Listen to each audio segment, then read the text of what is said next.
ตอนนี้กำลังเดินทางไปสู่มัตติกาเนาะหรือว่าเอาผีลงป่า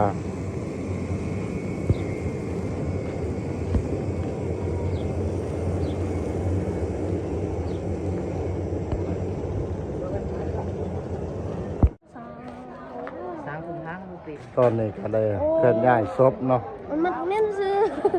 ไปสู่ปราสาท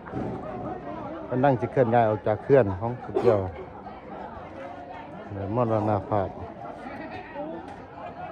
วันที่17วันสังขารขึ้นเนาะ17วันที่18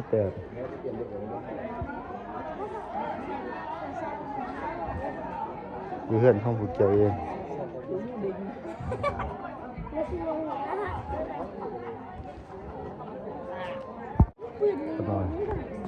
เก่าบัดจุม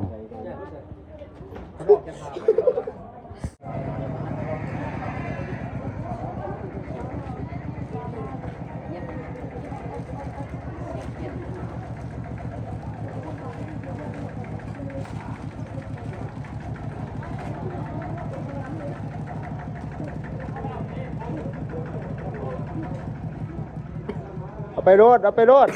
เนี่ยกี่อย่าง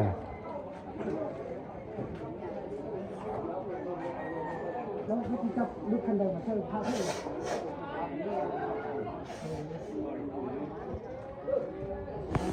ให้เยอะที่ลูกเป็นเยอะ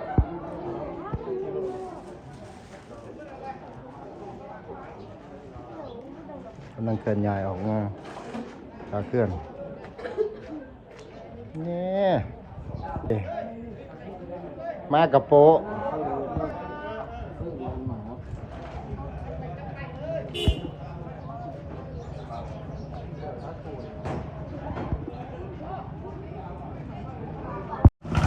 ตอนนี้รถพักอะไรเกิดมากปราสาทแล้ว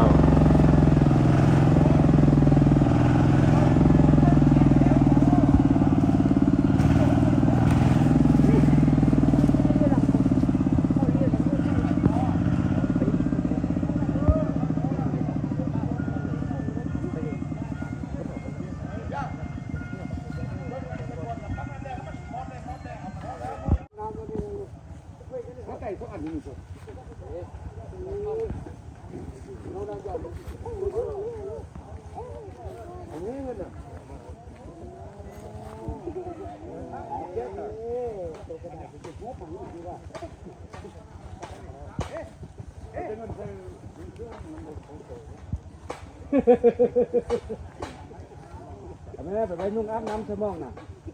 แม่เลี้ยวกันเลี้ยวกันหนึ่งรถอะไรขึ้น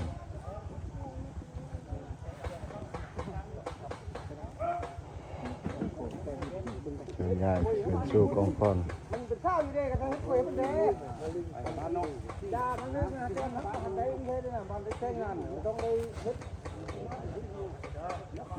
น้อยโหดเนี่ยมันดูทางหัวทางกินแล้วกินอยู่ได้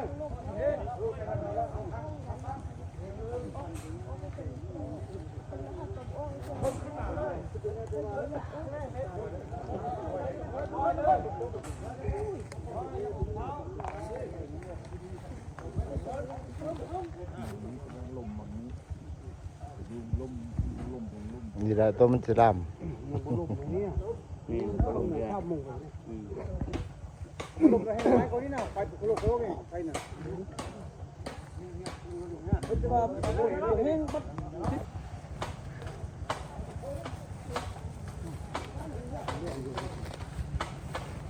เอาน้ำคุณ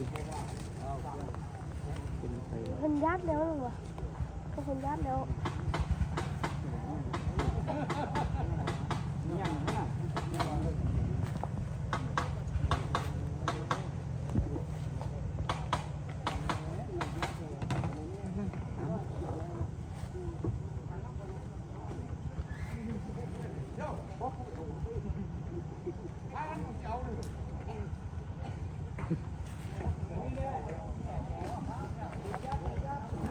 หมดไป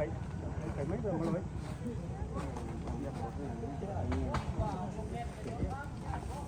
ยังกระยำตัวยังมาเห็นดีครับงั้นไปลุง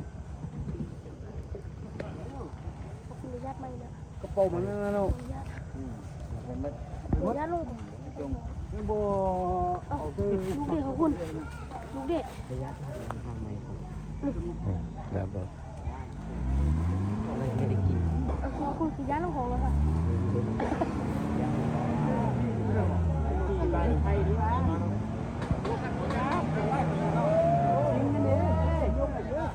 ห้ามแห่แล้วนะ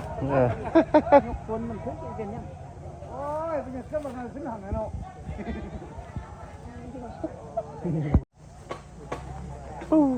ควนพุงเลย ญี่ปุ่นมาเราก็ดูกินควัดทุกลมเป้ามันก็ไปแล้วก่อนนี้มันก็เลยดึงเลยพวกมันก็จะมันไปตายแม่ข้าวจ่ายเนี่ยยันมากินเอานั่นก็เลยเพราะว่าเอาพวกมันไปมัน บักเคยเบนนะเฮ็ดแล้วหรือบักเคยเบนนะยังทำได้ อย่าเข้มอย่างนี้ก็เขาได้รับแจ้งที่นี่ทั่วแล้วทำไมเว้นเตรียมฮับแล้วฮับไปนุ่งอาบน้ำ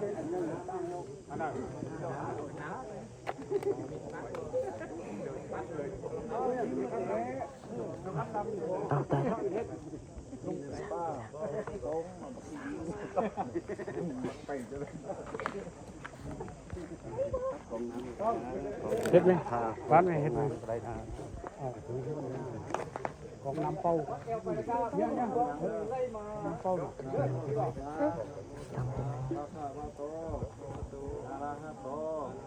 สัมมาสัมพุทธัสสะนะโมตัสสะภะคะวะโตอะระหะโตสัมมาสัมพุทธัสสะนะโมตัสสะภะคะวะโตอะระหะโตสัมมาอนิจจาวะตาสังขาราอุปัฏฐวานอนเลยโค้งเลยโดนตัดเสียอุปปาสามุสุโขอนิจจาวาตาสังขาราอุปัฏฐวานี่จะมาคณะแปลกบัดเนี่ยอุปัฏฐวานี่โดนตัดเสียเนสาอุปาสามุสุโขช่วยเกี่ยวไปเลย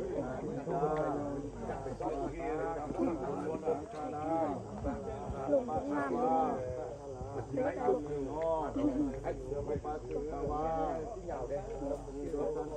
เขาคนเอาคนไปเขาคน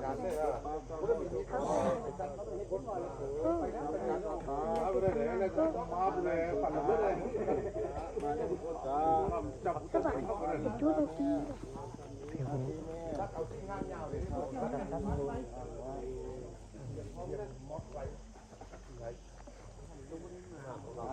ที่มัน